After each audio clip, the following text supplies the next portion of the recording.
Welcome back to the deep dive. Today, we're going to be taking a look at power structures in the United States. Okay. We've got some pretty interesting sources for this deep dive. Oh, yeah. And I guess the mission today is to kind of dissect some of the common assumptions about the U.S. presidency Okay. and really try to dig into some alternative power structures that might actually be at play. Sounds good. You know, we often picture the U.S. president as the ultimate decision maker, right? The person with their finger on the button, so to speak. Right. But what if that's just a carefully constructed image? Mm-hmm. What if the real power lies somewhere else entirely?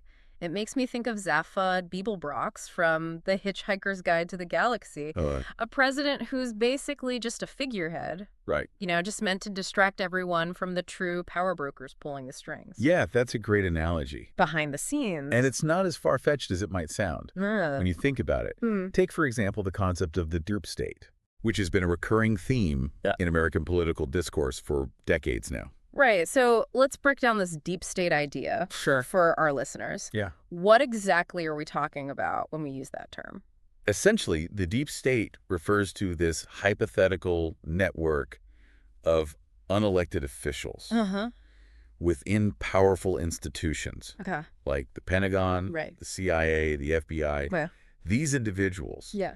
the theory goes, wield significant influence over government policy, Regardless of who's officially in charge. So it's this idea that there's a hidden layer of power operating beneath the surface of the elected government. That's the core idea. Okay. And this theory gained a lot of traction after the assassination of John F. Kennedy in 1963. Right. The official narrative, of course, blames Lee Harvey Oswald, a lone gunman, Right. but the circumstances surrounding the assassination are still fiercely debated to this day. You're talking about the Zapruder film, right? Exactly. That home movie footage of the assassination. Right.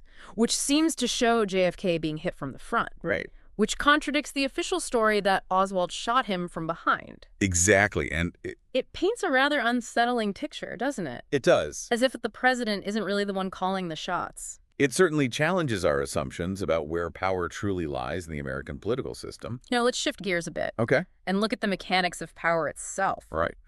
One of the sources we have for this deep dive is the Dictator's Handbook. Okay.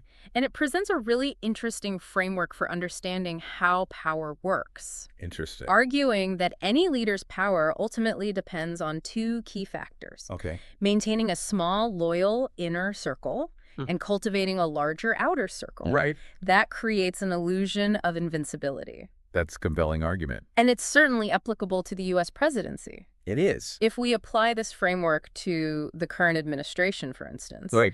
how much power do figures like President Biden and Vice President Harris actually wield compared to, say, the heads of the Pentagon or the CIA? Right. These are institutions with vast resources and a permanence that transcends individual presidencies. It really makes you think. Who's truly in control? Yeah. The elected officials we see on TV, Right. or the people behind the scenes who pull the levers of these powerful institutions? This is a question worth pondering.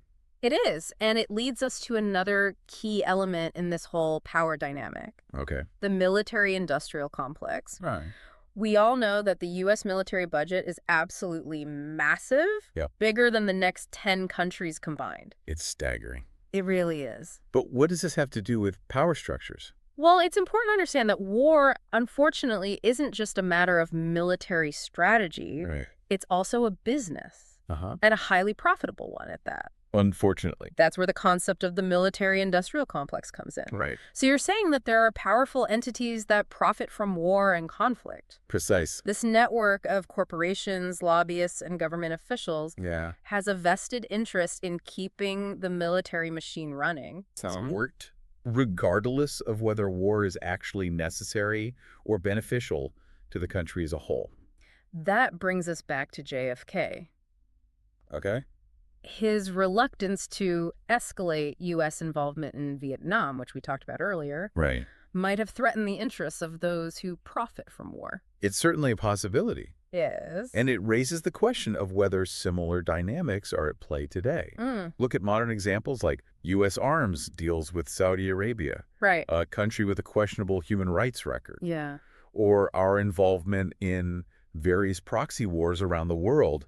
Who benefits from these actions? It's a disturbing thought. It is. Are these decisions being made in the best interests of the American people? Right. Or are they driven by the interests of a select few who profit from the business of war? It's a question that deserves a much deeper dive, and we'll do just that. It's a complex issue, and I think it's important to acknowledge that there are many different perspectives on this. Absolutely. Some people argue that the military-industrial complex is a necessary evil, that it's essential for maintaining American global dominance and protecting our interests abroad. Others believe that it's a dangerous and unsustainable system that prioritizes profit over peace and human life. So how do we even begin to untangle these competing narratives? And figure out where the truth lies? It's not like we can just call up the heads of these corporations and ask them point blank if they're profiting from war. Well, that's true. But we can look at the evidence. We can examine campaign contributions, lobbying efforts, government contracts to see where the money is flowing and who's influencing policy decisions. We can also look at the historical record to see how these patterns have played out in the past. That's a good point, speaking of history.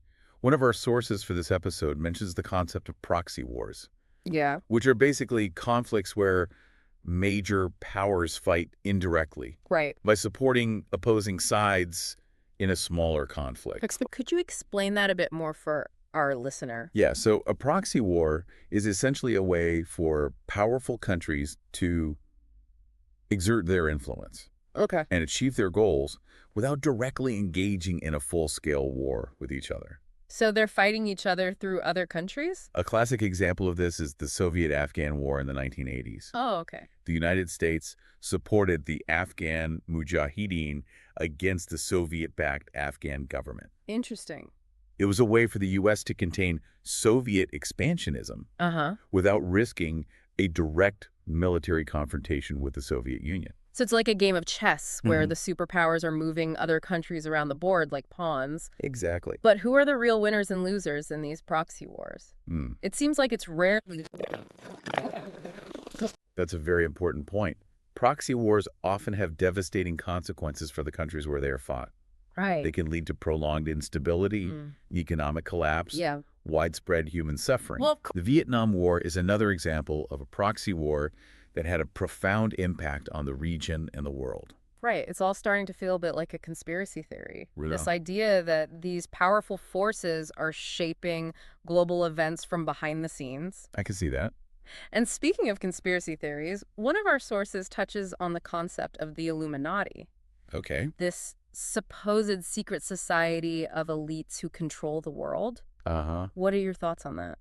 The Illuminati is a fascinating concept. This idea that there's a group of incredibly wealthy and powerful individuals who have been pulling the strings of history for centuries. That's wild. And while there's no concrete evidence to support the existence of such a group, the idea that there are hidden networks of power and influence is certainly not far-fetched. So are you saying that there might be something to this whole Illuminati idea, or are you just humoring me? I think it's important to approach these kinds of theories with a healthy dose of skepticism. But at the same time, I think it's naive to believe that everything is as it appears on the surface. Power often operates in subtle and unseen ways. That reminds me of something we discussed earlier. The idea from the Dictator's Handbook. That a leader's power depends on maintaining a loyal inner circle. And cultivating a larger outer circle. That creates an illusion of invincibility. Could it be that the whole concept of democracy is just a facade? A way to make us feel like we have a say in things when the real decisions are being made by a small group of elites behind closed doors? That's a provocative question. And I think it's one that deserves careful consideration. Democracy is a complex and evolving system. It's certainly not perfect. And there are always going to be challenges to ensuring that power is truly distributed among the people. So how do we guard against these potential threats to democracy? Especially from these unseen forces that seem to be operating in the shadows. I think transparency is key.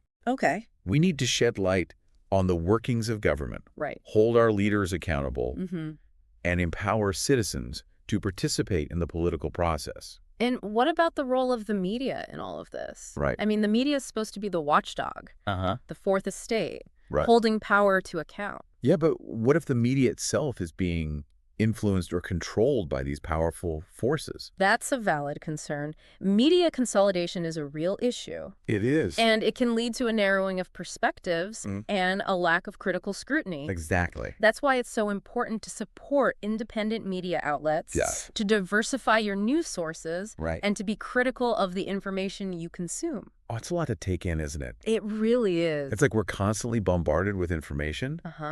But it's hard to know what to believe or who to trust. Yeah. It can feel overwhelming at times. I understand that feeling, but I think it's important to remember that feeling overwhelmed is actually a sign that you're engaging with these issues. Okay. That you're thinking critically. Right. And that you're not just passively accepting the narratives that are being presented to you. Yeah. And that's a good thing. You're right. It's better to be aware of these complexities than to be blissfully ignorant. You're right. Knowledge is power. The more we understand about how power operates, the better equipped we are to navigate it. Right. Challenge it and even change it. We've been on quite a journey today exploring these different layers of power in the United States. It's like peeling back the layers of an onion, right? Yeah. Each layer reveals something new. Right. And sometimes a little bit pungent. That's a great way to put it. Yeah. We've talked about the deep state, the military-industrial complex, proxy wars, even the Illuminati. It's a lot to digest. I imagine our listener might be feeling a little overwhelmed by all these different theories and perspectives. It's certainly a lot to process. Yeah. And I think it's important for us to emphasize that our goal today wasn't to present any definitive answers. Right. Or to push any particular agenda. Of course. We simply wanted to shed light on some alternative ways of thinking about power. Okay. To encourage our listener to question the narratives they're presented with. Right. And to think critically about how power operates in the world around them. So where do we go from here? Yeah. What are some practical takeaways from all of this? Yeah. How can our listener apply these insights to their own life? I think the most important takeaway is simply to be aware. Be aware of the different forces at play. Right. The different interests that are vying for power. And the different narratives that are being used to shape public opinion. Right. Once you're aware of these things, you can start to make more informed choices about how you engage with the world. So it's not about becoming cynical or paranoid. Not at all. But rather about developing a more nuanced understanding of how power works. Exactly. And how it affects our lives. It's about recognizing that power isn't always visible. Right. It doesn't always operate in the open. Right. Sometimes it works behind the scenes through networks of influence. Okay. Through subtle manipulations of information. Right. Through economic incentives. Yeah. And sometimes even through fear and intimidation. So what can we do as individuals to counter these more insidious forms of power? I mean, it can feel pretty helpless when you're up against these massive institutions and systems. I think one of the most powerful things we can do is simply to stay informed and to stay engaged. Okay. Read widely. Seek out different perspectives. Right. Challenge your own assumptions. Yeah. And don't be afraid to ask questions. And don't underestimate the power of conversation. Right. Talk to people who have different viewpoints. Absolutely. Listen to their perspectives and try to understand where they're coming from. Yes. Right. You might not always agree, but you'll broaden your own understanding in the process. That's a good point. And don't be afraid to speak up about the issues that matter to you. Okay. Whether it's through voting, writing to your elected officials, or simply talking to your friends and family. Yeah. Every voice makes a difference. It's a reminder that power isn't a fixed entity. It's not. It's fluid. It's constantly shifting. Right. And it ultimately resides with the people. It does. But we have to claim it. We have to exercise it. And we have to use it wisely. Well said. I think that's a great note to end on. We've covered a lot of ground today, and I hope our listener has found this deep dive into power structures in the United States to be both informative and thought-provoking. Yeah, me too. Remember, the quest for knowledge and understanding is an ongoing journey. It is. Keep questioning. Keep exploring. Keep diving deep. And thanks for joining us on this journey. Until next time.